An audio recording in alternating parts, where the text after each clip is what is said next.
Hello, welcome to Solo English. In this video today, I'm going to talk about speaking skill. So as you know, I'm addressing my speech always to new teachers. They know this, but we should know how to deal with speaking as distinct skills. So you know that there are four skills that we call them listening, reading, speaking, writing. So usually we start with listening and reading, but speaking and writing come later on. So when we start our skills, we have two skills which are receptive, like listening and reading, they are receptive, meaning that students spend much time internalizing language, gathering information and vocabulary words, then later they start to produce. So speaking is productive and writing is productive. And these two productive skills, or today now we call them interpersonal communication and interpretive communication. Well, the previous term, the old terms, we call them productive and receptive. Why productive? Because students make effort to produce language, either orally or in writing. And these two skills are difficult. Students find it difficult to express themselves, to write an essay or to write a paragraph or to write anything. When we come to writing, they find it difficult. So how to make students develop these two skills? Today, I'm going to talk, as I have already referred to this, I'm going to talk just about speaking skill. So how to develop it in the classroom. Some teachers and some people believe that speaking is integrated in listening and reading. In the textbooks we deal with listening, reading, and writing, but speaking is integrated. But how can we give much importance and give much time to this skill? Sometimes we can develop it in different techniques, with different techniques and in different way.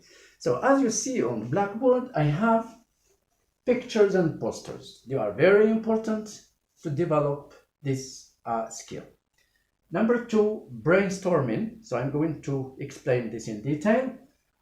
Interaction, question answer. Discussion. Finish the following sentences. These are the four or the five techniques or the five strategies to develop speaking skill in the classroom, together with the other skills, of course, listening, reading, and writing. So concerning pictures and posters, we can seek for pictures from newspapers, from magazines, or we can find this kind of pictures which are, some old teachers know the history of these pictures. We were using them in 1980s. They were we used to do them with the textbooks. But anyway, these pictures help the learner or help the students to identify the vocabulary words. We can use them in the classroom. For example, if I have this picture, I can make students identify the vocabulary words first, that we call engage students in the picture, to know the vocabulary words like injection, nurse, hospital. It means the setting. Then the characters, what they are doing, what is the nurse doing, and look at the patient. We can describe the patient. So in this way, we let students talk and speak about the picture.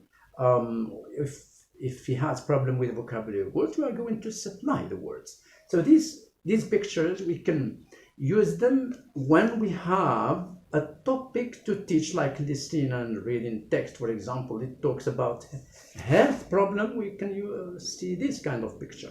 Okay, or we can see, for example, these kind of pictures from the books that we use, for example, like means of transport, bridge in the countryside, and young people, and so on. This is one. There is another problem with pictures when we have in the textbooks, for example, if I have this picture before starting the text, so that's what we call brainstorming activity. Okay, I'm going to move to the second one, brainstorming activity. Number 2, brainstorming. This is a good activity. It goes with listening or reading text. So before reading this text, I'm going to let students talk about the pictures, to discuss what is the topic, what are the characters doing, what is their vocabulary words that they can use from before going to the text. Students don't look at the text at all, they just look at the picture, they focus on the picture, and they try to express what they are going to find here in the text. So these are another book here, for example. Before going to the text, I show the topic. What is the topic? It's education. So in these pictures, maybe they are too small, but in the textbook, the teacher let students identify each. We are going to give groups. There are 4 groups, A, B, C, D. So each group talks about his picture. And in the picture we have maybe formal education, informal education, laboratory, library, outside in the cafe or in the street. So what are these characters doing here? We let students speak more about the pictures in order to make it, in order to facilitate the content of the text. When they come to listen to or read the text, they will find that the text is in consistency with the pictures we have.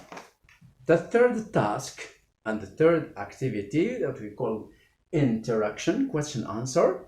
So in this activity, the task is a bit challenging for students. They find it difficult in the beginning, but the teacher must get a habit with the students to use this technique. It's very important. Why? Because the teacher lets students ask questions. Sometimes the students find it difficult to ask questions. They don't know, they make a mistake maybe. So we use this. Ask your friend if, for example, if he speaks English at home. So this is teacher. Teacher says, ask your friend if he speaks English at home. And student 1 asks question here. And student 2 gives the answer. So here we create what we call information gap. Information gap is to emit the answer from the speaker. It's like when we speak naturally outside. When you want to ask for something or you ask about something, you ask question. So this is here the student 1 maybe finds it difficult to ask questions. So when say, for example, here, do you speak English at home?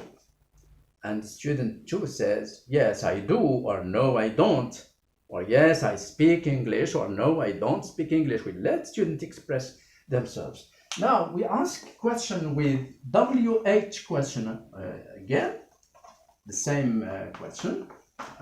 We are going to see an example with simple past. This is why it is challenging. When you say, ask your friend where he spent his holiday. Here you are. Ask your friend where he spent his holiday. And student 1 is going to ask the question in the past. He's going to say, where did you spend your holiday? So we must focus on did. Where Where did you spend your holiday?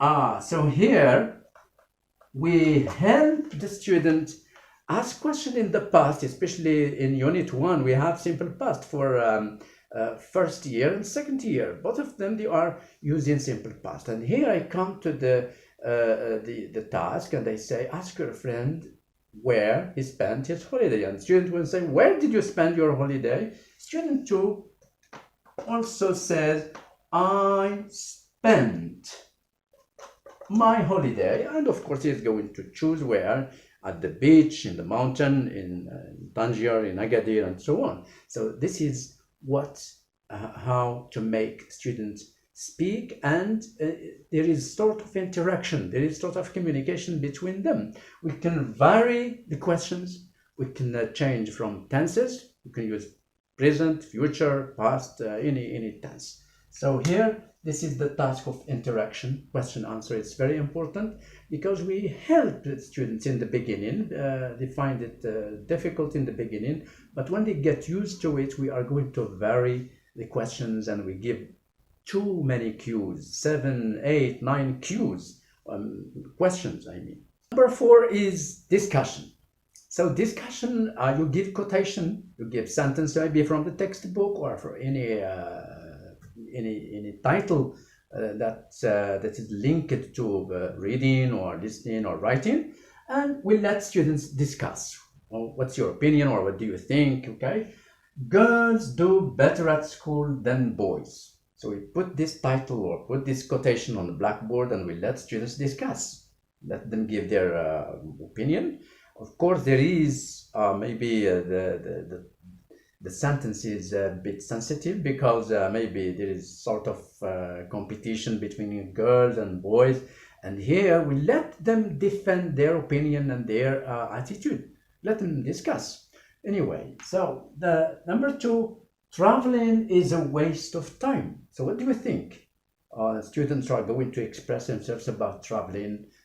A lot of students know that traveling is something good, something advantageous, but maybe because of some obstacles, there are students don't travel. So here we let students discuss the quotations from maybe the text we have or from the topic we want to study. The last task is finish the following sentences. This can be done orally. This is just to give an example, and we let students finish the sentence according to their opinion, their attitude. It's okay. I can't travel by train. So we let them finish the sentence. This is also, it is to create information gap. We let students guess the answer. It is free to give any answer. B, I don't arrive on time. Why? I don't arrive in time because, so let them finish the sentence, their sentence. In my free time, you finish the sentence. So this exercise, it can be done orally and in writing too. So this is how we develop speaking skills, because our students are poor at speaking. Speaking and writing, they are a big problem. Why? Because if we have 2 hours per week or 4 hours, there is no opportunity for students to use much English and speak English, even French, even any foreign language. They find it difficult to use it. Why? Because of the tasks we use in the classroom. We shouldn't think that listening, reading, and writing, in which we use just few questions or maybe brainstorming, we use it, but it is not enough. We have to vary our tasks, our techniques, and our strategies to develop these skills. Ladies and gentlemen, it's up to use your techniques and your strategies. It is just a suggestion to develop this skill, because it is students find it a problem to speak and write. Thank you very much for listening. Next time, see you again.